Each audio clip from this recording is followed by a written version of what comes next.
તો અમદાવાદમાં ખેડૂતોએ આઉટર રિંગ રોડ બ્લોક કર્યો હોવાની ખબર। પોલીસે સર્વિસ રોડ પર જેસીબી મૂકીને કૂચ અટકાવવા માટે પ્રયાસો કર્યા છે। આક્રોશિત થયેલા ખેડૂતોએ રસ્તા પર ટ્રેક્ટર રાખીને વિરોધ નોંધાવ્યો છે। પોલીસે ખેડૂતોને દૂર કરતા ઘર્ષણના દ્રશ્યો પણ સર્જાયા છે। ઓગણેશ ટોલ ટેક્સથી વૈષ્ણોદેવી તરફનો રસ્તો પોલીસે બંધ કરી દીધો છે। ખેડૂતોને પરત ફરવા માટે સૂચના આપી દેવાઈ છે। બ્લોક કરવા માટેનો પ્રયત્ન કરવામાં આવ્યો છે। આપ જોઈ રહ્યા છો કે પોલીસ દ્વારા એમના જે ટ્રેક્ટર છે એ હટાવવામાં આવી રહ્યા છે। અગાઉ ખેડૂતો દ્વારા ટ્રેક્ટર અહીંયા વચમાં જ મૂકી દેવામાં આવ્યા હતા અને પોતાનો વિરોધ વ્યક્ત કરવામાં આવ્યો હતો। આપ જોઈ રહ્યા છો કે રસ્તા વચ્ચે ખેડૂતો આવી ગયા છે, રસ્તા પર બેસી ગયા છે। અમદાવાદથી ગાંધીનગરને જોડતો આ હાઈવે છે અને એ જગ્યા પર આપ જોઈ રહ્યા છો કે કેવી રીતના આઉટર રિંગ રોડને આવી રીતના ખેડૂતો દ્વારા રોકવામાં આવ્યો છે। આપ જોઈ રહ્યા છો કે સમગ્ર જે આખો રોડ છે એને બ્લોક કરતા ખેડૂતો આપણે અહીંયા બેસી ગયેલા જોવા મળી રહ્યા છે। ખેડૂતો આપણી સાથે આ લોકો તાનાશાહી ઉપર ઉતરી રહ્યા છે। અત્યારે અમારે કોઈ બી હિસાબે ગાંધીનગર જવાનું છે। ઓકે, તો રસ્તો રોકવામાં આવી રહ્યો છે। રસ્તો રોકીશું, કઈ પણ કરવાનું થાય કરીશું, પણ આજે ગાંધીનગર જઈશું એટલે જઈશું। જય જવાન જય કિસાન। એવું કહી રહ્યા છે કે મંજૂરી નથી મળી ગાંધી મંજૂરી કોઈ જરૂર નથી ખેડૂતને। હાલ ખેડૂતોનો આક્રોશ આપને જોવા મળી રહ્યો છે।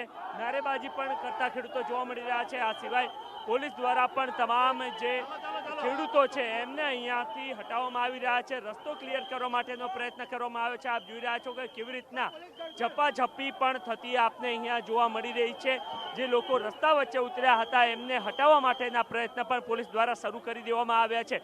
એટલે કે જ્યાં છેલ્લા કેટલાક દિવસોથી ખેડૂતો પોતાના વતનથી નીકળ્યા હતા અને ત્યારબાદ આજે ગાંધીનગર તેઓ જવા ઈચ્છે છે અને એ ગાંધીનગર જવા ઈચ્છતા ખેડૂતો દ્વારા રસ્તો અહીંયા રોકવામાં આવ્યો છે અને રસ્તો રોકીને તેમનો પ્રયત્ન છે કે કંઈ પણ કરીને આ હાઈવે બ્લોક કરવામાં આવે।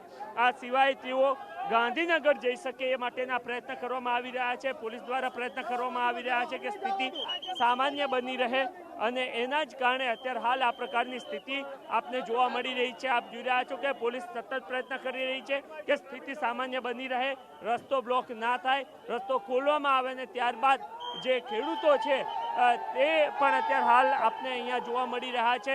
પોલીસ દ્વારા રસ્તો ક્લિયર કરાવવામાં આવી રહ્યો છે અને રસ્તો ક્લિયર થયા બાદ સ્થિતિ સામાન્ય બને એ પ્રકારના પ્રયત્નમાં પોલીસ અત્યારે જોવા મળી। આપ અહીંયા જોઈ રહ્યા છો કે કેવી રીતના ટ્રેક્ટર રસ્તા વચ્ચે લાવીને મૂકી દેવામાં આવ્યું છે અને એના કારણે પણ ખેડૂતોમાં આક્રોશ અત્યારે હાલ આપને જોવા મળી રહ્યો છે।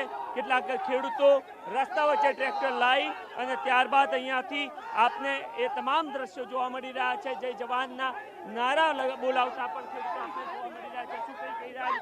જી, ક્યાં જવું છે? શા માટે રસ્તો રોકી રહ્યા છે? સીધી લીટી એક જ વાત, અમને ન્યાય મળશે તો અહીં જાશું। ન્યાય મળવો જોઈએ, ન્યાય વિના નહીં જાશું। સીધી લીટી એક જ વાત, અમને ગાંધીનગર જવા દો તો જવાબ મળશે બીજા બધાને। અમને ન્યાય મળવો જોઈએ, ન્યાય મળશે તો ન્યાય મળવો જોઈએ એ પ્રકારની માંગ ખેડૂતો કરી રહ્યા છે। રસ્તા વચ્ચે પોતાના ટ્રેક્ટર એમના દ્વારા અહીંયા લગાવી દેવામાં આવ્યા છે અને પોતાનો આક્રોશ વ્યક્ત કરતા તમામ ખેડૂતો આપને જોવા મળી રહ્યા છે। પોલીસનો પ્રયત્ન છે કે સ્થિતિ સામાન્ય બને અને ત્યારબાદ આ ખેડૂતોને અહીંયાથી હટાવવામાં આવે, ટ્રેક્ટર પાછું કરાવવામાં આવી રહ્યું છે અને આ રસ્તો જે બ્લોક કરવામાં આવી રહ્યો છે એને પણ ક્લિયર કરાવવા માટેનો પ્રયત્ન પોલીસ દ્વારા હાલ કરવામાં આવી રહ્યો છે। પોલીસના તો અત્યારે હાલ એ તમામ દ્રશ્યો આપને જોવા મળી રહ્યા છે। થોડી વાર પહેલા કેટલાક ખેડૂત યુવાનો જે છે એમના દ્વારા આક્રમકતા દર્શાવવામાં આવી હતી અને ત્યારબાદ એ પ્રયત્ન કરવામાં આવ્યો હતો કે રસ્તો બ્લોક કરવામાં આવે, પરંતુ પોલીસ સતત એ પ્રયત્નમાં છે કે રસ્તો ક્લિયર થાય અને ખેડૂતો જે છે એમને રસ્તા પરથી દૂર કરવામાં આવે અને એ તમામ જે ઘર્ષણના દ્રશ્યો છે એ વારંવાર અત્યારે હાલ આપને અહીંયા જે રિંગ રોડ છે ત્યાં જોવા મળી રહ્યા છે। પોલીસ સતત પ્રયત્ન કરી રહી છે કે કેવી રીતના સ્થિતિ સામાન્ય બને। જરૂરથી એક માંગ સાથે આ તમામ ખેડૂતો અહીંયા પહોંચ્યા છે। આ ટ્રેક્ટર એમના દ્વારા રસ્તા વચ્ચે લાવવામાં આવી રહ્યું છે।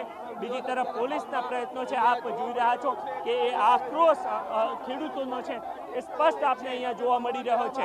આ તમામ ખૂબ લાંબા સમયગાળા બાદ ગુજરાતમાં એક ખેડૂત આંદોલન શરૂ થયું છે અને ખેડૂત આંદોલન બાદ અત્યારે હાલ જે તમામ જે લોકો છે ખેડૂતો એમને અહીંયાથી દૂર કરવામાં આવી રહ્યા છે અને કેવી રીતના રસ્તો ક્લિયર બની રહે એના પ્રયત્નમાં પોલીસ અહીંયા આપને જોવા મળી રહી છે અને એ તમામ દ્રશ્યો આપને TV9 પર એક્સક્લુઝિવ જોવા મળી રહ્યા છે. પોલીસ અને ખેડૂતો આમને સામને જોવા મળી રહ્યા છે. એક તરફ જ્યાં ગાંધીનગર કૂચ કેવી રીતના થઈ શકે એના પ્રયત્નમાં છે. પોલીસ કર્મચારી છે કે જેઓ દ્વારા જે ટ્રેક્ટર છે એ દૂર કરવામાં આવી રહ્યું છે અને ખેડૂતો રસ્તા વચ્ચે ટ્રેક્ટર મૂકી અને ત્યારબાદ ચાવી લઈને નીકળી જતા હોવાને કારણે પોલીસના કર્મચારીઓ જે છે એમને દ્વારા ધક્કા મારીને પણ રોડ કેવી રીતના ક્લિયર થઈ શકે એના પ્રયત્નમાં આપને અહીંયા જોવા મળી રહ્યા છે. આગળની તરફ આપ જોઈ રહ્યા છો કે ખેડૂતો રસ્તો બ્લોક રહે માટેના પ્રયત્નમાં છે, જ્યાં બીજી તરફ પોલીસ આ રસ્તો ક્લિયર બને રહે અને જામ ના થાય એના પ્રયત્નમાં આપને જોવા મળી રહ્યા છે. એટલે કે બંને તરફ જે ખેડૂતો છે એ સતત એ પ્રયત્નમાં છે કે તેઓ ગાંધીનગર કેવી રીતના જઈ શકે અને ગાંધીનગર જવાના પ્રયત્ન હેઠળ જ આ પ્રકારનો આક્રોશ વ્યક્ત કરતા ખેડૂત આપને અહીંયા જોવા મળી રહ્યા છે. અને રસ્તો કંઈ પણ થાય, કારણ કે અગાઉ જે શરૂઆતમાં આક્રોશ જોવા મળ્યો હતો એ ગાંધીનગર જવા માટેનો હતો. કોંગ્રેસના કેટલાક નેતાઓ કહેતા હતા કે સભા બાદ ગાંધીનગર જાવ, ત્યારે એક જૂથ હતું જેઓ ઈચ્છતું હતું કે તેઓ સીધા જ ગાંધીનગર જાય અને ત્યારબાદ પોલીસ દ્વારા રસ્તો બ્લોક કરવામાં આવ્યો અને રસ્તો બ્લોક કરાયા બાદ પોલીસ દ્વારા એ રસ્તો એક સાઈડનો બંધ કરાયો કે જેના કારણે ખેડૂતો મેઇન રોડ પર ના આવી શકે, પરંતુ ખેડૂતો દ્વારા જ રસ્તો બ્લોક કરીને પોતે ગાંધીનગર જવા માટેનો પ્રયત્ન કરતા હતા અને ત્યારબાદ આ પ્રકારના ઘર્ષણના દ્રશ્યો સર્જાયેલા આપને જોવા મળી રહ્યા છે. દીપક સેન સાથે નરેન્દ્ર રાઠોડ, TV9 અમદાવાદ. મહત્વનું છે કે અમદાવાદના ઓગણજ પહોંચતા જ ખેડૂતોમાં બે ફાંટા પડ્યા બાદ ગાંધીનગર કૂચમાં વિવાદ ઊભો થયો છે. કેટલાક ખેડૂતો સભા સ્થળ પર જવાની જગ્યાએ સીધા ગાંધીનગર કૂચ કરવા મક્કમ જોવા મળી રહ્યા છે. જે મામલે કિસાન કોંગ્રેસના પાલ આંબલિયાએ આપ પર પ્રહાર કરતા કહ્યું કે મોરબીથી આવેલા આપના કાર્યકરો ખેડૂતોને ઉશ્કેરી રહ્યા છે. ખેડૂતોને રેલીમાં થોડા સમયનો વિરામ મળે તે માટે સભાનું આયોજન કરાયું હોવાનો દાવો કરાઈ રહ્યો છે. જોકે ખેડૂતોનું કહેવું છે કે આ રેલી કોઈ પક્ષની નથી, પરંતુ ખેડૂતોની માંગની છે, ખેડૂતો માટેની છે. ત્યારે સમગ્ર મામલે સ્થળ પર ઘર્ષણના દ્રશ્યો જોવા મળ્યા હતા. તો અમદાવાદમાં ખેડૂતો ટ્રેક્ટર લઈને ગાંધીનગર કૂચ કરે તે પહેલા જ પોલીસનો કાફલો ગોઠવી દેવાયો છે. પોલીસે ઓગણજ પાસે રસ્તો બંધ કરીને ખેડૂતોને રોકી લીધા છે. Crime branch JCP, sector 1 JCP, 4 DCP સહિતના અધિકારીઓ પહોંચ્યા છે. અમદાવાદ અને ગાંધીનગર પોલીસ દ્વારા ખેડૂતોને સમજાવવાનો પ્રયાસ હાથ ધરાયો છે.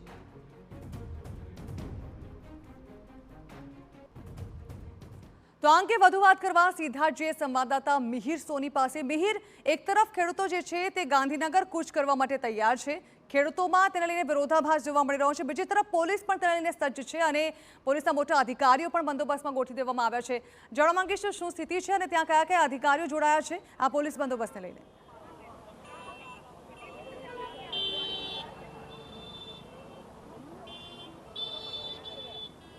જાણા ખેડૂતોની આજે અલગ અલગ પ્રશ્નોને લઈને જે આ સભા હતી અને સભા પહેલાં જ અલગ અલગ 3 ભાગો છે તે પડી ગયા હતા અને ભાગલા છે તે પડ્યા હતા. હું એક વખત દ્રશ્યો બતાવીશ કે જે ખેડૂતો છે કે જે અહીંથી ઓગણજ ટોલટેક્સથી લઈ અને પોતાના ટ્રેક્ટરથી ગાંધીનગર કૂચ કરવા માટે જે એક ચીમકી ઉચ્ચારી હતી, પરંતુ તે તમામ જે ખેડૂતોને છે પોલીસે અહીંથી જવા નતા દીધા અને રોડ બંધ કરી અને ત્યારબાદ તમામ અધિકારીઓ છે કે જે અહીં પહોંચી ગયા હતા. અમદાવાદ પોલીસ અને ગાંધીનગર પોલીસ છે કે જે પહોંચી હતી, જેમાં અમદાવાદ ક્રાઇમ બ્રાન્ચના જેસીપી, સેક્ટર 1 જેસીપી નીરજ બળગુજર, 4થી વધુ ડીસીપી, પીઆઈ, એસીપી સહિતના તમામ અધિકારીઓ જેનો કાફલો છે કે જે ગોઠવાઈ ગયો હતો અને અહીંયાથી રોડ ઓગણજથી તેમને પસાર છે કે નતા થવા દીધા. જો કે અલગ અલગ જો વાત કરવામાં આવે તો આ સભા છે કે જે કોંગ્રેસ દ્વારા આ કરવામાં આવી હતી તે રીતના જ આમ આદમી પાર્ટીમાંથી પણ જે લોકો આવ્યા હતા અને તે જ રીતના ખેડૂત મંચમાંથી પણ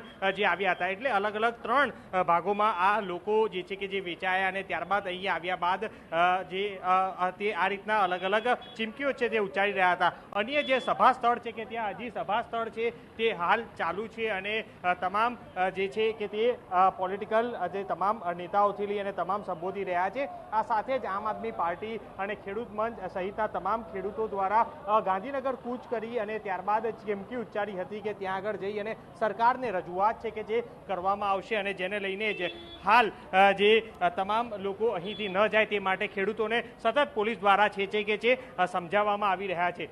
એટલે કોઈ પણ અહીં અમદાવાદ વૈષ્ણવદેવીથી તે ન જાય તે માટે તેમને સમજાવવાનો પ્રયાસ છે તે કરવામાં આવી રહ્યા છે. હાલ અમદાવાદ ક્રાઇમ બ્રાન્ચ સહિતના તમામ અધિકારીઓ છે કે જે અમદાવાદ ક્રાઇમ બ્રાન્ચની અલગ અલગ પીઆઈની ટીમથી લઈને તમામ લોકો અહીંયા જે હાજર છે. હું એક વખત એ દ્રશ્યો બતાવીશ કે જે સતત પોલીસ દ્વારા તે લોકોને સમજાવવાનો પ્રયાસ છે તે કરવામાં આવી રહ્યો છે. એક વખત ત્યાં આગળ જઈશું કે જે ખેડૂતો દ્વારા જે તેમના જે પ્રશ્નો છે કે જે તે પ્રશ્નોને લઈને તે લોકો અહીં પહોંચ્યા હતા અને તે લોકોની જે માંગ હતી તેને લઈને હાલ જોઈ શકાય છે કે પોલીસ દ્વારા પણ સતત તે લોકોને જે અંદર રહેવા અને રોડ ખુલ્લો રાખવા માટેની સૂચન છે તે કરવામાં આવી રહ્યા છે. હાલ તમામ ખેડૂતો કે જે ગાંધીનગર કૂચ ન કરે તે માટે, કારણ કે જો વાત કરવામાં આવે તો સભા સ્થળની પરમિશન છે તે લેવામાં આવી હતી, એટલે કોઈ પણ ગાંધીનગર જવાની કે રેલીની કોઈ પરમિશન છે તે ન લેવાઈ હોવાના કારણે તે લોકોને ક્યાંય પણ જવા નથી દેવામાં આવી રહ્યા. હાલ જોઈ શકાય છે કે ફરી એક વખત મોટી સંખ્યામાં ખેડૂતો છે કે જે અત્યારે હાલ ફરી સભા સ્થળે છે તે પહોંચી રહ્યા છે. જે ખેડૂતો છે તેની સાથે પણ વાત કરવાનો પ્રયાસ કરશું કે શું તે લોકોની માંગ છે અને શું તે લોકો કહી રહ્યા છે, કારણ કે તમામ ખેડૂતો છે કે જે અહીં પહોંચ્યા છે. શું કહેશો, આપ ગાંધીનગર કૂચ કરવાના હતા તે પહેલા શું કહેશો, આપની શું માંગ છે અને ગાંધીનગર કૂચ કરવાના પહેલા જ અહીંયા તમને રોકી દેવામાં આવ્યા? જ્યારે મિટિંગ થઈ, પહેલી જ મિટિંગ ત્યારે નક્કી એવું કરવામાં આવ્યું હતું કે આપણે ગાંધીનગર જઈને શાંતિપૂર્વક બેસીને આવેદન આપવું અથવા એમની સાથે વાતચીત કરવી સરકાર સાથે. બિલકુલ મિહિર, આભાર. વધુ માહિતી માટે ફરી એકવાર આપનો સંપર્ક કરીશું. તો હાલ કોંગ્રેસ દ્વારા જે રેલીનો રૂખ આપવામાં આવ્યો છે ત્યાં એક તરફ કહેવામાં આવ્યું છે કે સભા યોજવામાં આવશે, બીજી તરફ ખેડૂતોમાં ફાંટા છે જેઓ ગાંધીનગર કૂચ કરવા માટે તૈયાર છે.